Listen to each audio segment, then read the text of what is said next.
Assalamualaikum warahmatullahi wabarakatuh.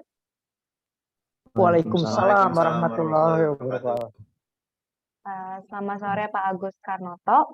Pada kesempatan kali ini, kami dari kelompok 1 ingin mewawancarai seorang guru yaitu Pak Agus Karnoto untuk memenuhi tugas akhir pada mata kuliah landasan pendidikan yang diampu oleh Pak Hafidin. Perkenalkan, nama saya Tiara Nandita Alifa Praswari. Ya, Dan saya Hafiz Abdullah. Saya Saya Diak Akbar Hartanto. Noval Razaan. Ya. Lanjut, siapa lagi? Ada berapa orang? Saya Diak Akbar Hartanto. Baik Silakan. Pak, saya akan langsung mempertanyakan tentang Bapak. Pada pertama itu saya ingin Bapak untuk memperkenalkan diri Bapak, profesi Bapak sehari-hari, kegiatan Bapak sehari-hari, dan di bidang apa. Silakan Pak. Ya, baik. Terima kasih kepada adik-adik mahasiswa yang sudah berkenan mewawancarai untuk memenuhi tugas kuliahnya. Perkenalkan, SPD-MPD. Pekerjaan saya sehari-hari adalah sebagai guru PJOK di Kabupaten Bekasi. Ya, di Kabupaten Bekasi, sekali lagi di Kabupaten Bekasi. Mungkin ada yang kurang dari penjelasan saya, silakan. Itu perkenalan saya itu. Lanjut. Kalau dia ingin menambahkan, silakan, nggak apa-apa. Ya, baik Pak. Misalnya, Ya, silakan Habis. Mohon maaf sebenarnya Pak, saya ingin bertanya nih, Pak. Silakan. Prestasi apa aja sih yang telah Bapak capai selama Bapak mengajar? Prestasi dalam sehari dalam mengajar, yaitu prestasinya ada membawa atlet sampai tingkat Kabupaten Bekasi di cabang olahraga renang. Itu prestasi saya sebagai guru PJOK di sekolah dasar. Sekali lagi membawa atlet ke tingkat Kabupaten Bekasi. Itu. Dan hampir setiap tahun kegiatan itu hampir selalu membawa anak-anak ke tingkat Kabupaten Bekasi. Demikian. Baik Pak, terima kasih. Baik Pak, selanjutnya saya ingin bertanya, prestasi apa saja yang pernah Bapak raih di luar mengajar itu sendiri Pak? Terima kasih. Kalau selama sudah mengajar, memang prestasi yang sangat menonjol sudah tidak ada, tetapi memang kalau untuk membina anak-anak dari dasar sampai ke tingkat kabupaten itu sudah, tetapi secara pribadi mengikuti karena usia, karena sudah untuk prestasinya sudah tidak ada, tetapi untuk membina anak-anak sekolah dasar insya Allah sudah setiap tahunnya saya membawa anak-anak khususnya olahraga renang ke tingkat kabupaten, sekali lagi seperti itu.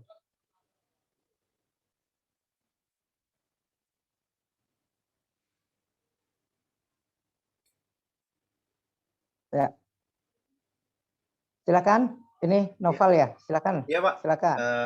Baik Pak, Ya. Sebelumnya saya ingin bertanya Pak, kalau untuk media yang digunakan Bapak ini buat mengajar peserta didik Bapak itu seperti apa aja gitu ya Pak? Bisa dijelaskan Ya. mungkin Pak? Ya, baik, terima kasih. Media tergantung dari sekolah masing-masing sebenarnya. Tetapi kebenaran kalau di sekolah saya itu sudah, kalau misal keadaan itu kita akan menggunakan yaitu media, kita memakai Infocus. Ya, kalau kita teori Infocus kita sudah seperti itu. Tapi kalau kita di lapangan kita menggunakan media yang sudah dimodifikasi untuk dan sesuai dengan anak-anak di sekolah dasar. Ya, walaupun tidak sebenarnya, tetapi kita memodifikasi alat itu menyerupai alat yang sebenarnya, media-media seperti itu. Oke, baik Pak, saya akan bertanya pertanyaan selanjutnya. Kan sekarang pandemi nih Pak. Jadi menurut Bapak tuh kayak metode sebelum dan sesudah pandemi biasanya ada perbedaan atau gimana Pak? Untuk metode belajarnya yang efektif untuk para siswa-siswi belajar. Ya, baik. Terima kasih. Pertanyaan selanjutnya adalah sebelum dan sesudah pandemi, bagaimana pelaksanaan pembelajaran. Sebelum pandemi, kita itu kan tatap muka. Tatap muka itu lebih, kalau untuk PJOK, pendidikan jasmani, olahraga dan kesehatan, dengan tatap muka itu lebih kena. Kita bisa melihat kedisiplinan siswa, ya, kerajinan siswa, kerapihan siswa, ya, semangat siswa dalam mengikuti pelajaran PJOK. Nah, sedangkan selama pandemi ini itu semuanya agak terhambat karena memang melalui daring. Ya, kita tidak memakai luring. Nah, daring terus melalui HP, ya, atau sarana yang lain. Dan kendalanya sebelum pandemi itu memang anak-anak itu harus dimotivasi untuk lebih rajin lagi, ya. Dari segi jam masuknya itu biasa terkendala kalau di sekolah dasar seperti itu, tapi harus kita memotivasi terus agar dia lebih rajin. Dan kendala yang paling banyak itu setelah kita terjadi selama pandemi. Karena apa? Kita memberikan daring itu terkendalanya banyak. Dari segi orang tua, kemampuan dari mempunyai HP Android, salah satunya itu. Kedua, kuota. Ya, kuotanya terkadang ini.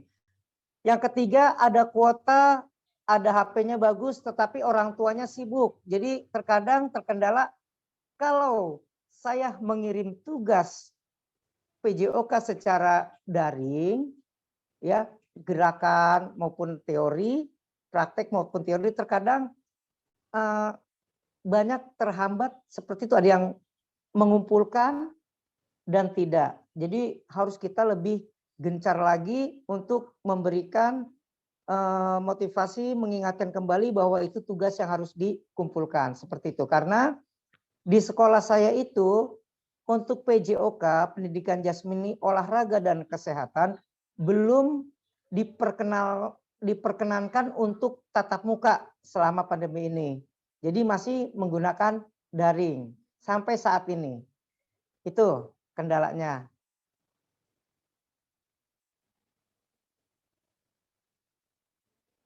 Ada lagi? Berarti Pak, mau tanya lagi Pak, kan Ya, silakan. daring ya, berarti cara memberi tugasnya itu apa sih Pak? Kayak apa namanya, gerakan renangnya gimana? Apa diberi tugas tulis atau gimana Pak? Baik, terima kasih. Selama daring itu kan ada dua. Daring untuk praktik dan daring teori. Kalau praktik, yang menjadi alat peraga adalah saya sendiri. Ya, misalnya saya memberikan yaitu tentang materi sepak bola dengan menendang bola dengan kaki bagian dalam. Kita harus memberikan contoh, divideokan. Setelah selesai, nanti kita kirim ke siswa. Misalnya siswa kelas 6. Kita kirimkan ke siswa kelas 6. Ini loh. Praktekkan gerakan seperti yang ada di KD 4 itu kan praktek ya, K4 keterampilan.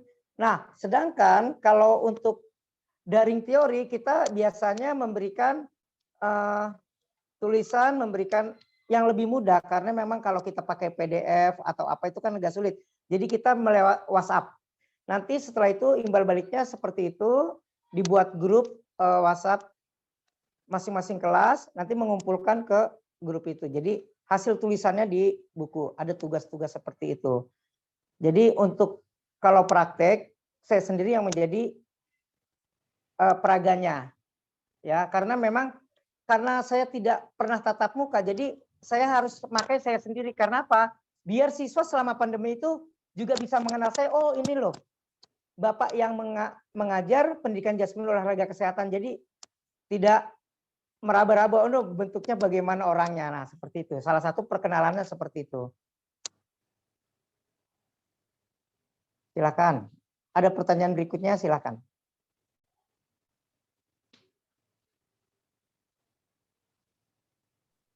Mau bertanya lagi Pak, apakah Ya. Bapak dulunya atlet apa biasa Pak? Orang-orang biasa apa atlet Pak? Saya dulu kalau dibilang atlet, atlet juga ya. Karena saya dulu itu anak di IKIP Jakarta itu saya adalah jurusan POR. Kalau sekarang itu PJOK ya, Penjas. Kalau dulu POR, pendidikan olahraga. Itu saya pernah jadi atlet hoki, ya tapi tidak sampai provinsi atau nasional, mungkin tingkat di antar perguruan tinggi saja. Ya, waktu itu biasa IKIP Jakarta mengadakan event, kita masuk tim IKIP Jakarta lawan ITB Bandung atau perguruan tinggi yang ada di Jakarta dan sekitarnya. Itu. Terus juga pernah juga sebagai atlet gulat. Atlet gulat itu sama seperti itu. Di tingkat provinsi tapi tidak meneruskan karena memang ada sesuatu jadi saya mengundurkan diri seperti itu. Ya. Dan ada beberapa hal lagi ya di cabang olahraga ya, termasuk karate tapi itu di antar dojo aja, antar dojo. Tidak ke daerah atau antar dojo atau antar ranting seperti itu. Oke, baik Pak. Mungkin ini pertanyaan terakhir dari saya. Kan tadi Bapak bilang kalau misalkan anak-anak juga butuh motivasi untuk sekolah online ini, karena kan nggak semua Iya, anak betul. memiliki apa ya, memiliki mungkin handphone, mungkin internet yang memadai. Iya, Jadi iya. menurut pandangan Bapak tuh apa sih yang Bapak lakuin kalau misalkan mereka memiliki kendala itu dan motivasinya tuh kayak gimana sih Pak? Jadi selama daring itu memang banyak hambatan. Terkadang kita ada grup, kita pernah beberapa kali kita home visit. Home visit mendatangi anak-anak yang memang perlu dimotivasi. Ada pernah waktu itu saya mendatangi karena memang kalau guru pendidikan jasmani olahraga itu siswanya itu banyak, jadi kita ngacak random. Bisa datang ke kelas berapa saja. Baik kelas 5, 4 dan 6. Random. Jadi kita datang ke rumahnya apa sih kendalanya seperti itu. Jadi kita ketemu orang tuanya, home visit itu kita bersilaturahmi kendala anaknya di mana, keadaan lingkungannya bagaimana. Itu pada tahun kemarin juga kita mengadakan seperti itu dan di awal-awal tahun seperti itu. Jadi kita home visit mendatangi rumah-rumah siswa dengan jadwal yang sudah kita buat seperti itu.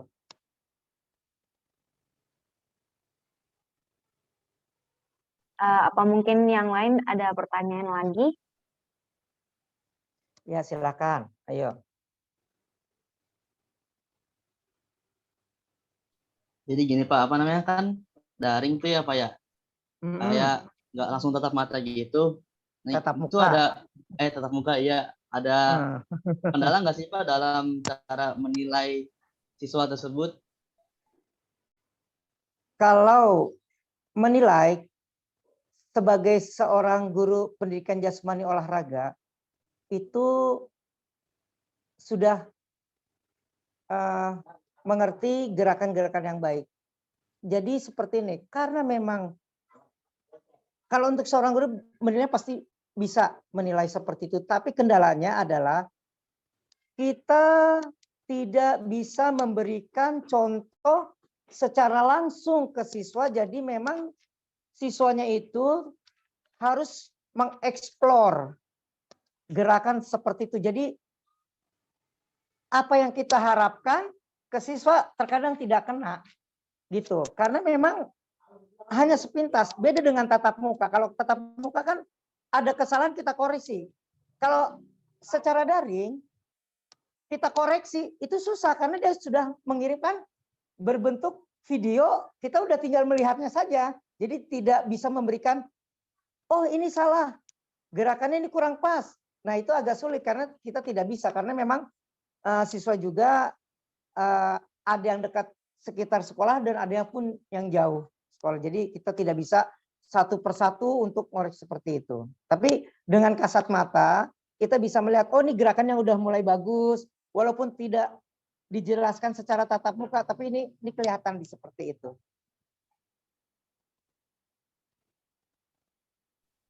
Oke. Silakan kalau ada lagi. Baik Pak, terima kasih atas penjelasannya. Terima kasih banget kalau misalnya Bapak juga udah ngasih waktunya, ngeluangin waktunya buat kita. Mungkin ini saja yang saya sampaikan dengan teman-teman saya. Terima kasih. Wassalamualaikum warahmatullahi wabarakatuh. Waalaikumsalam warahmatullahi wabarakatuh.